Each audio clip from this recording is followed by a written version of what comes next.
Une chronique 26. Voici les classes des portiers.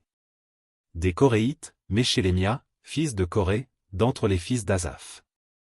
Fils de Meshélémia, Zacharie, le premier-né, Jédiaël le second, Zébadia le troisième, Jatniel le quatrième, Élam le cinquième, Joshanan le sixième, Eljoénaï le septième. Fils d'Obed-Édom, Skemaéja, le premier-né, Josabad le second, Jotch le troisième, Sakkar le quatrième, Nethanil le cinquième, Amiel le sixième, Issachar le septième, Peltaï le huitième, car Dieu l'avait béni. À Skemaéja, son fils, naquirent des fils qui dominèrent dans la maison de leur père, car ils étaient de vaillants hommes, fils de Skemaéja, Othni, Rephaël, Obed, Elzabad et ses frères, hommes vaillants, Elihu et Semaéja. Tous ceux-là étaient des fils d'Obed-Édom, eux, leurs fils et leurs frères, étaient des hommes pleins de vigueur et de force pour le service, 62 d'Obed-Édom. Les fils et les frères de Meshélémia, hommes vaillants, étaient au nombre de 18. Des fils de Merari, Oza, qui avait pour fils, Shimri, le chef, établi chef par son père, quoiqu'il ne fût pas le premier-né, Ilkija le second, Thébalia le troisième, Zacharie le quatrième. Tous les fils et les frères de Oza étaient au nombre de 13. À ces classes de portiers, aux chefs de ces hommes et à leurs frères, fut remise la garde pour le service de la maison de l'Éternel. Ils tirèrent au sort pour chaque porte, petit et grand, selon leur maison paternelle.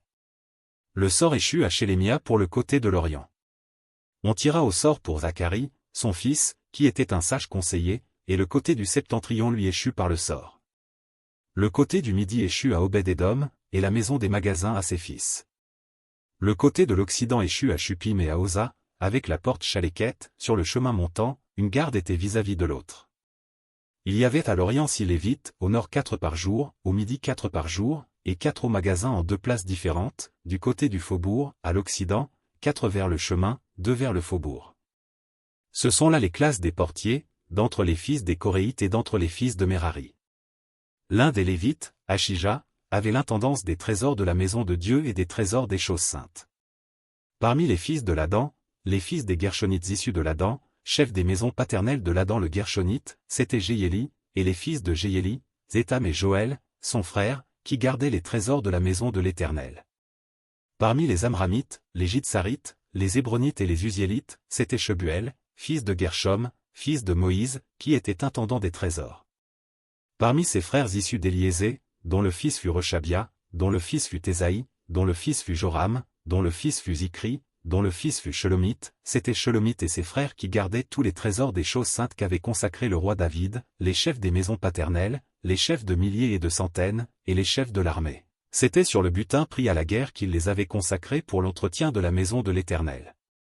Tout ce qui avait été consacré par Samuel, le voyant, par Saul, fils de Ki, par Abner, fils de Ner, par Joab, fils de Tseruja, toutes les choses consacrées étaient sous la garde de Shelomite et de ses frères. Parmi les Jitsarites, Kenania et ses frères étaient employés pour les affaires extérieures, comme magistrats et juges en Israël. Parmi les Hébronites, Aschabia et ses frères, hommes vaillants, au nombre de 1700, avaient la surveillance d'Israël, de l'autre côté du Jourdain, à l'Occident, pour toutes les affaires de l'Éternel et pour le service du roi. En ce qui concerne les Hébronites, dont Jérija était le chef, on fit, la 40e année du règne de David, des recherches à leur égard d'après leur généalogie et leur maison paternelle, et l'on trouva parmi eux de vaillants hommes à Jazer en Galade. Les frères de Jérija, hommes vaillants, étaient au nombre de 2700 chefs de maison paternelle.